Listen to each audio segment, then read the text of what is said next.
नमस्कार मु मनोरमा महांती आईएमडी भुवनेश्वर पूरा ओडिशा राज्य वेदर ब्रीफिंग करुच्ची देखा गत 24 घंटे हाईएस्ट मैक्सिमम रेनफॉल रिकॉर्ड करा 38 मिलीमीटर नुआपड़ा जिले में और हाईएस्ट मैक्सिमम टेम्परेचर रिकॉर्ड करा बौद्ध जिले में 40.8 डिग्री सेल्सियस।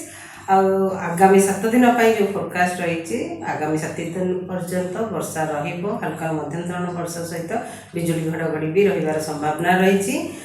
आगामी 24 घंटा राज्य में अनेक स्थान में हल्का मध्यम धरण वर्षा होगा सहित बिजुली घड़घड़ी कुआपथर वर्षा ता सहित झटका पवन 50 ରୁ 60 किलोमीटर पर आवर आउ गोटे कि दुईटा स्थान में प्रबल वर्षा होगार संभावना रही। मयूरभंज केउंझर बालेश्वर भद्रक अनुगुल नयागढ़ गंजाम गजपति कोरापुट जिले में आउ प्रबल वर्षा गोटे कि दुईटा स्थान में होगार संभावना रही। भी रायगढ़ और मालकानगिरी जिले में ता सहित यही जिला गुड़ी को ऑरेंज वार्निंग दि जाइए और येलो वार्निंग दि जाइए जोटार कि वर्षा सहित बिजुली घड़घड़ी झटका पवन 40 ରୁ 50 किलोमीटर प्रति घंटा रही संभावना रही। जमीक केन्द्रापड़ा जगतसिंहपुर जाजपुर ढेंकानाल कटक खोर्धा पुरी सुंदरगढ़ झारसुगुड़ा बरगढ़ संबलपुर बौद्ध कंधमाल कलाहांडी और नवरंगपुर जिले में काली 16 तारीख भी अनेक स्थान में हल्का मध्यम धरण वर्षा रही संभावना रही।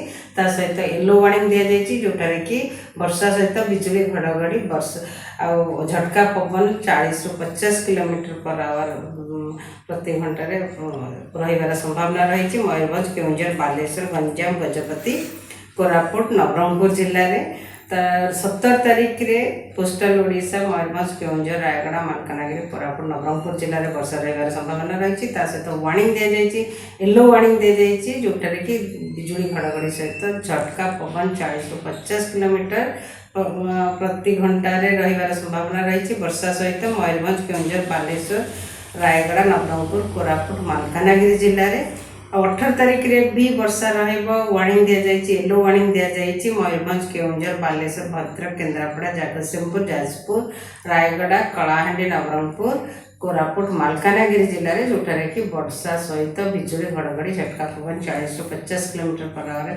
रही संभावना रही। 19 तारीख रे वर्षा सहित बिजुली घड़घड़ी झटका पवन 40 ରୁ 50 किलोमीटर पर आवर रही संभावना रही। जमीक मयूरभंज बालेश्वर कंधमाल रायगढ़ गजपति कोरापुट मालकानगिरी जिले में 20 तारीख रे 21 तारीख रे भी वर्षा रही संभावना रही। 20 तारीख mostly north coastal Odisha south coastal Odisha रे किछि जिला और साउथ इंटीरियर ओडिशा रे भी किछि जिले में वर्षा रही संभावना रही। 20 तारीख 21 तारीख बेलू वर्षा परिमाण बहुत ड्रास्टिकल रिडक्शन रोटे कि दुईटा जिले में क्या भाँ जगार हो पाए जमीक मालकानगिरी कोरापुट जिले में गोटे कि दुईटा स्थान में हल्का मध्यम धरण वर्षा होगार संभावना रही। और तापमात्रा विशेष परिवर्तन होबार संभावना ना mostly normal to below normal वर्तमान तापमात्रा रही मैक्सिमम टेम्परेचर और एमती भी कंटिन्यू कर। नमस्कार।